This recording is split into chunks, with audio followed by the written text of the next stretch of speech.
A season to remember for some teams, one not to remember for Inter. We'll talk more about Inter later tonight. With this episode, Team of the Season, the Calcio guys, Gianni, Adreano, I'm Nicholas. You can follow us on all your favorite podcasting platforms, social media, Twitter, Instagram, Facebook, YouTube. Guys, how's it going? Going good, going good. Happy to be back, and unfortunately, Serie A season is now over. But Calcio never ends. Nope, it never does. Never does. We'll talk Champions League final. Inter losing 5-0 in a historic game. But guys, as you know, we like to do our predictions at the beginning of the season. We did it back in August, so almost June? Almost 10 months ago. We gave our predictions, and of course, Nostradamus, with always the correct predictions. This has to be my favorite though. Like, it's easy, sometimes it's easy to predict the Scudetto winner. You just pick, one of the top clubs. But Gianni, this has to be my favorite prediction. Interesting. Just for how much Como added, I would be surprised. I wouldn't be surprised if finished top 10 if they finish in the top half of the table versus the bottom half. Bold. That's bold, Gianni. Yeah, I put Como in the top. You're pretty good at predictions, so we're gonna pin this. Yeah, I mean, hey, stick to it. Como top 10, left side of the table, guys. We did pin it. And Gianni, how did you know? I mean, you look at the roster at the start of the season, and it just looked too good to not be in the top half of the table. It's it started off with first of all, I have a soft spot for Petrone. I think that's the best thing I can say. I always felt like as if this guy probably had the crappiest luck. Also, it's not horrible either. But then, I didn't predict Nico Paz. I don't think anybody predicted Nico Paz to have the season that he did. But I think he was the biggest factor. But then you got guys like Dele Alli that was Dele Alli at one point was was in talks to be one of the best attacking mids. You got Pepe Reina in the back. It's like guys that like I said, you just feel like it's too good to not do that bad. And then to top it off, Belotti at the start was there on the team at the start of the season before he got loaned out. He was another player that one point was fighting for Capo Cagnonieri. I feel like these type of talents, they don't just go away. Like, there's always something that's dormant within these players, and yeah. Like I said, I think Nico Paz was pretty much the X factor that not many people saw coming. And also Czech Fabregas, he was a great player, and I think his managerial tactics really was the difference maker to help them get into the top 10 spot. Now there's rumors that Inter might be going after him to be the replacement for oh my God, Inzaghi. My brain was going to say Mancini, like it wasn't Mancini, it was Inzaghi, Gianni. Sorry, I'm exhausted. It's exam week for the students, so I'm just, anyways. It's I was like, on paper, this team is definitely a 10 and up. It's a 10th place and up, and they ended up being 10. So and it's crazy because Serie B team coming up to Serie A and just blew, I think, everybody's expectations out of the water.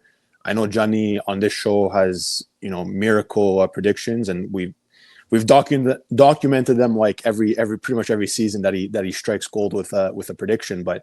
I think it was the collective unit, just adding on to what Gianni said, Czech Fabregas and company, and just having a project and an idea and a way to approach this season. And I think it all ended up clicking. They have a serious project, not only from the footballing aspect, but even upstairs, the ownership group. They're serious. They want to, they obviously have a lot of money. They're willing to invest. Not only in a beautiful city, but a beautiful club as well. And when you see the big stars at the match too, I know Thierry Henry has a bit of stakes in the club as well. And you see the Terry Cruzes of the world and just all these superstar it'd be actors or A-list celebrities at the matches. It brings another dynamic. And I think like we said, we were able to they were able to, put it all together. And Nico Paz, huge impact player, and the other youngster, Sonny Diao, too, kind of came shot out of a cannon for a good part of the season. I think he had about 8-9 goals on the season, if I'm not mistaken. So, just incredible. I think it was a mixture of youth and experience, and it ended up working. And Como top 10. Another prediction I had, I said at the beginning of the season that Juve needs to improve on their 71 points from last year, and that hopefully 70 would get them into the top 4, and that's exactly what happened. Adri, we talked about it last week. You were the only one who predicted Napoli as the Scudetto champion. So you know what? Kudos to the three of us. This year we each got one good prediction right, even though both me and Gianni predicted Inter as the Scudetto winner. But hey, guys, we know our stuff. We've been doing this for how many seasons now? 7? 6, I think 7, this is our 7th season. So we know our stuff. Since 2018, we could say. Yeah, so since the 18-19 season. So this is our 7th season. Another thing we like doing, guys, we team of the season. We each came up with our list for our top 11. No rules, really. Pick 11 players, whatever formation you want. Pick a coach if you want to pick a coach. If you want to add in if you want to throw in some notable mentions, I don't know how you guys want to do it, position by position, or just go all at once. I think just shoot out your team. I think we'll go around table. Nick, if you want to kick it off, you can, or Gianni. It's up to you guys. I have it written down here, so you know what? I'll kick it off. I'll start with the coach. This is an easy one. Antonio Conte. I mean, winning coach of the season. I know he won the Serie A coach of the season as well, so that's an easy one. I'll go from the back. I went with Alex Moret. I know Slivar is obviously, he won the goalkeeper of the season for the Serie A, but for me, stats were very similar. I think they both had 16 clean sheets. And at the end of the day, Napoli won the Scudetto. And if I'm not mistaken, Moret might have played 1 or 2 less games, if I remember correctly, seeing the stats, than Svilar. So for me, Alex Moret, the goalkeeper. Defense, all Italian defense, mix of Inter and Napoli. Di Marco, Bastoni, Di Lorenzo, Buongiorno, Buonasera, Buonanotte. Well, we gotta be careful. Buonanotte is an actual player, so we have to make sure that people understand. Buon pomeriggio. But you'll notice my team is heavy on Napoli and Inter, just because they are the 2 top teams in the league. But defense was a bit hard. I know there's some good center backs in the league. Obviously, Buongiorno and Bastoni are up there. The wing backs is a bit harder. I know historically Theo Hernandez was a guy that was always on this list this season. He did not have his normal season. Di Marco definitely had to go there. And Di Lorenzo, as captain of Napoli, captain of the Scudetto winning team, I think he had a fantastic season. He's almost one of those players that ages with fine wine, like fine wine. Sorry. And it feels like 4 or 5 years ago, people were calling him washed. Then he goes out and wins Euros, goes out, wins 2 Scudetti as captain of Napoli. So he's got to be there, not only just for the season, almost for what he's done these past few years in Naples. Midfield. Sorry, I lost my notes 1 second. Reindeers, who's unfortunately on his way out of Milan. McTominay, and I did go with the homer pick on this last one. This one was a bit tougher, but Kefren Thuram. I think he had a fantastic season as well. Thuram, I think he had something like 4 goals, 5 assists. The first 2 between Reindeers and McTominay, that was definitely more of an easy choice. McTominay, 12 goals. He has more goals than some teams. The leading goal scorer on some teams. 12 goals is crazy from the midfield. I know he plays more of the attacking role, but for sure, there's a reason why he won MVP of the league. And lastly, strikers. I went with 3 strikers. I know there was, some players I considered were obviously Lukman, Pulisic, or Orsolini as more wingers, but when you talk about forwards, most important position of forward is a striker anyways. So I went with Thuram. Marcus Thuram. So I put the brothers there. I wanted to put the brothers there. I'm a big fan of both brothers. alongside Lukaku and obviously Matteo Retegui. That was an easy choice. Lukaku, another player who, you know what? I wouldn't say underrated, but obviously better than what people expected from him. 14 goals, 10 assists. Just that almost a perfect season for a striker. I know Retegui had more total goal contributions, 25 goals, 8 assists, but for Lukaku to be leading the line for the script to winning champions, and you saw it right until the end with his goal against Cagliari, the way he just picked up the ball from midfield. It was it was a classic Lukaku move, and so for me, he's got to be on the team of the season as well. And like I said, obviously Retegui, easy choice, and Thuram, him, I was unsure. It was between him and Lukman at the end. I just went with Thuram just because of I do like his game more, and I know he kind of struggled in the second half, but that's it. It's personal opinion. Thuram over Lukman, but maybe you guys think differently. So that's it for me for team of the season. Gianni, you? So my team of the season.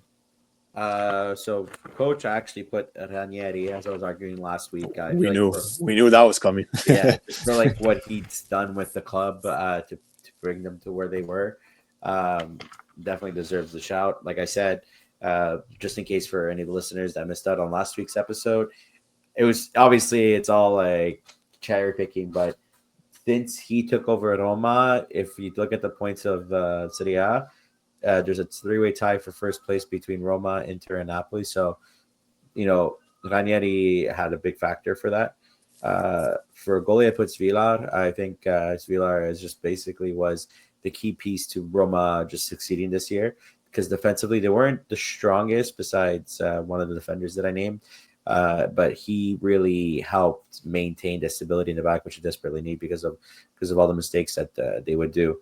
I went for a 3-4-3. So my three in the back were Buongiorno, Bastoni. I think Bastoni, despite being a little bit overworked, being a little bit let's say, I don't want to say overused, but like obviously showing the wear and tear. Still was probably the best defender of Serie A. I feel like we got the award for it, but still, despite that Champions League final, it's like it doesn't speak to like what he actually can do for the team. And Indica for Roma was my third defender to round it off. Midfield, I put Yildiz. I think Yildiz had a phenomenal season for Juve. Was one of the more consistent players compared to like other players that failed to deliver. Mind you, their rough start with the management wasn't the greatest. So, but I think Yildiz was one of the few bright spots for Juventus this year. McFratama, I had to put McFratama. I don't think anybody's midfield should not include McFratama. You have to put McTominay in there. If you're not putting McTominay in your team of the season, you're just trying to get clickbait for reactions or trying to be edgy because miles above. I put Orsolini in the mid. I felt like there was a lot of good offensive options to take for all these teams, and I'm like, you know what, Orsolini's like, he's not really a true forward or striker, so to speak. So I put him in one of my mid slots. Still like despite of all of us saying that maybe Bologna is not going to be the same Bologna come this season when Motta left for Juve and their team was basically getting picked apart from other teams and stuff. Yet somehow they still managed to produce a really good season. So Orsolini was a big factor in that. So that's why I chose him. Pulisic was just great for Milan, lights out whenever he played. One of the more dependable players, besides Reindeers, of course. I feel like he was somebody that does deserve a shout for his performance this year, despite being a Trump supporter. And then for the forwards, I put Big Rom. Big Rom was probably like he led. If I think he was the only striker or forward, I think, who had double digits in terms of goals and assists. So he wasn't just always scoring goals when Napoli needed him to. He was also setting them up. A reason why players like McTominay had 12 goals is because when Lukaku receives the ball and he bodies off player, there's nobody who does it better. If he's using his arm strength against you and he's got space, He's one of the best to do it, and that's why you pay him the bucks for that. In a system that utilizes him well, it pays off, and you can see that for Napoli this year. Hategi's like it goes without saying. Like he had a fantastic season offensively, good for Serie A, good for the Italian national team. You want him to thrive in the Serie A. Like I remember saying this a couple of years ago when they first brought him over. I was like, this is a player that we need to keep in this league. And look, lo and behold, 2 seasons later, he wins Capocannoniere. So it's paying dividends, and this is only going to pay dividends for the national team. So he deserves a shot. And then speaking of the national team, Moise Kean, man really found his legs again in Fiorentina. He was finding it a bit more also last year too, but still consistently being good. Like he still being a very important player for his team. I think that he deserves a shout. And also, obviously you could have there's no right or wrong options for forwards, because I think a lot of forwards had great seasons this year that you could have slotted in there. Obviously, Thuram was a great shout. You could put Martinez if you want, because he wasn't terrible. You know what I mean? It's just, I think these were the 3 in my eyes that deserved more because of in terms of what they did or who they were for their team. So Lookman was another shout that I was thinking of. In the back, I wanted to put Di Lorenzo, but I'm like, you know what? I'll put Buongiorno instead, because I feel like Buongiorno was more impactful for the team than Di Lorenzo, even though Di Lorenzo found his great form. And then in the back end, Svilar, it was between Svilar and Sommer. Both were just great. Both were just great in my eyes and stuff. Heck, you could even put, De Gea too. You could even put De Gea too if you wanted to put De Gea. A lot of great options this year. So I'm liking it because you can see diversity. But yeah, that's my team of the season. Yeah, no, great, all great shots, to be honest with you guys, on both ends. I'm going to probably have a lot of similar players, and it's like Gianni said and like Nick said, there's not really a right or wrong answer. It's kind of maybe sometimes personal preference, but then at the end of the day, sometimes taking off your fan cap and kind of just calling it how it is. So for me, I'm going to kick off obviously with the coach, like these guys did. For me, Antonio Conte. We said it last week. I don't think there's much more to say there. I like the shot of Ranieri too, that we mentioned. I know Simone Inzaghi is not in the most positive lights right now, leaving Inter. But again, just if you take away the recency bias, obviously had a good campaign with Inter. But for me, it was easy. Antonio Conte, the manager of this team. Between the sticks, I'm gonna piggyback on what Gianni said. Svilar. Just for me, incredible growth, improvement. He's really gotten more confident. He's young still. I think he probably saved some points for Roma throughout the season. Especially when Ranieri came in, he was just a staple, and he really took the starting role by the horns and took off. So. I'm going to stick with Svilar, best goalkeeper Serie A, and had the most clean sheets, tied with Nick's shout of Meret. And I like that you mentioned De Gea, Gianni. I think that was another guy that I would have mentioned. De Gea, I think 11 clean sheets, not playing football, coming to Fiorentina, impact player for that club, and just signs an extension too. But for me, the one that was a bit of a step above this season, and not many people would have expected it, I don't think. But Mile Svilar is definitely for me between the sticks. In defense, I guess I could go. I guess if I would shape this formation, I guess it would kind of be like a 4-2-2-2, if you want, if you will. Trying to include as many guys that I personally like and that I feel like had good seasons. But in the back, my 2 central defenders, for me, Bastoni is one. He's just been a lock for that position, season after season, it seems like. And I do agree with the point of Gianni saying, a bit overworked, overtired, overused, whatever you want to label it as, but just still a rock in that defense.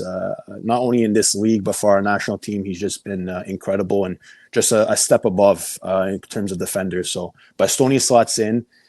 partnering with him, a guy that I was never really a big fan of. But again, he was part of that great defense for Napoli this season. I'm going to put in Rachmani. Not a lot of minutes that he didn't play. I think he played almost all the games.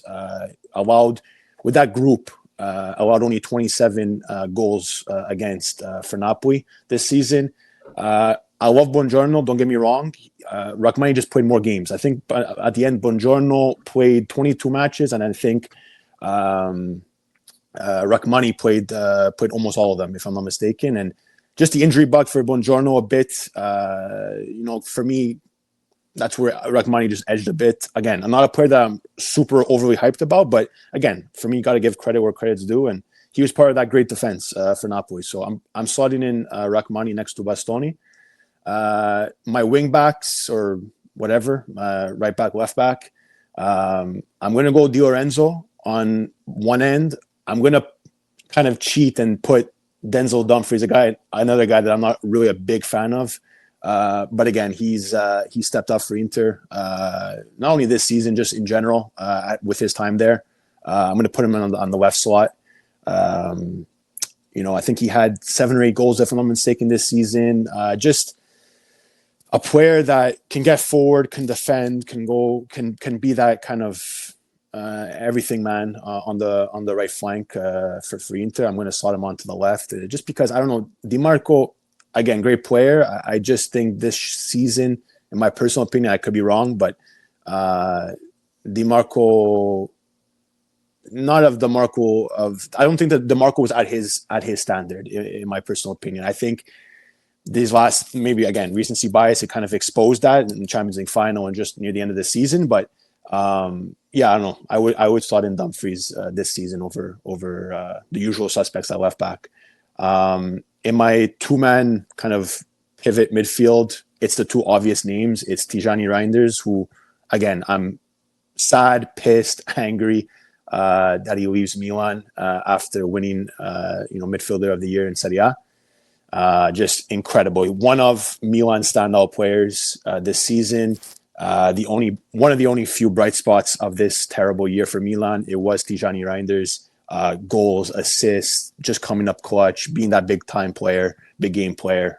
Saved a lot of points for Milan too from the midfield position. So he definitely slots in there for me. And right next to him, it's the MVP of the year in the season of Serie A, and it's Scott McFadden, as everybody knows him now. We said it last week, we're continuing to say it tonight. It's just incredible player, and just a player that really took in what it is to play for Napoli, took in the city, took in the fans, took in the club, and really wants to do well. And it shows, with his performances this season and winning, the league MVP. So those 2 are my midfielders, kind of playing on the left and right attacking midfielder / wingers, if you will. I'm going with the other standout for Milan, and again, probably a bit biased for me, but Christian Pulisic, just incredible. Our team's leading scorer. He's been since coming in, he's just kind of gone up. Even though our season's kind of been up and down, he's been a mainstay and. Scoring goals, like I said, assists. Him and Reinders were the 2 bright spots for Milan, and the only 2 players that should be considered on this Milan team are those 2 guys. And for me, they both slot in just because of the impact that they had and really saving or salvaging some sort of terrible season for Milan. So Pulisic slots in on that that left attacking midfielder winger position. On the right side, it's going to be a guy that has been knocking for a call-up, right, for the national team, Riccardo Orsolini. I think stepped up massively. Gianni mentioned earlier, and we've said it timeless times on this podcast, but the dismantling of Bologna, what will happen? Who will step up? And one guy for sure that stepped up is Orsolini. 15 goals, I think, is his most as a pro, if I'm not mistaken, in Serie A. So it just he's Bologna. He seems like he's like that Mimo Berardi at Sassuolo. He's that Bologna now and that type of player. So I think you have to credit him for the season that he's had. He, again, just went up in progress, and I like what he brings, and we're finally glad that he got that deserved call up to the national team too. So so Orsolini and Pulisic on those left and right flanks, if you will, attacking midfielder positions, and then the two up top are two Italians. For me, it's no surprise. It's the Capo Cannoniere, Matteo Retegui, 25 goals. The guy's already said it. He just found the system and was able to really explode this season. And again, I'm a big fan of his, so I like to see him do well. And if that translates to the national team, even better. I'm hoping it continues for seasons to come, even the post, the Gasperini era at Atalanta. I hope Retegui continues to score, but if you can't dismiss the 25 goals, the Capo Cannoniere award, the top forward in the league. So Retegui for me is one of them, and for me the other guy is another no-brainer right behind him in goals, 19 goals. Moise Kean, again, talk about from nothing to something this season. 0 goals, 0 assists. He had a stat line of 0, 0, 0, 0 for Juve last season. He comes to Fiorentina and just, again, like Retegui, finds a system, finds a home that he's able to do well and explodes. 19 goals on the year. You just, again, for me, you can't dismiss that. One of the better forwards, strikers in Serie A this season, in my opinion. And again, I'm just hopeful that these two shots of Retegui and Keane just translates to the national team. Just for us, it's important as well. But in Serie A, the two best attackers for me were those two. It's you can't really say too much more. And yeah, I think that's pretty much it. I like the Lukaku shout. Again, it was tough to leave him out for me. The 14 goals, the 10 assists, leading the league in assists as well as a striker. It doesn't always happen, so it's something to say. And again, I knew he was going to be a big piece for Antonio Conte's Napoli. I find those other two guys that I mentioned just etched them out just by a hairline, because I think on any other season, Lukaku makes it into the team for me. But for me, it's I guess he comes off the bench, and maybe scores a goal or provides an assist. But that's a wrap for me. Team of the season, 2024-2025 Serie A season. So there you have it.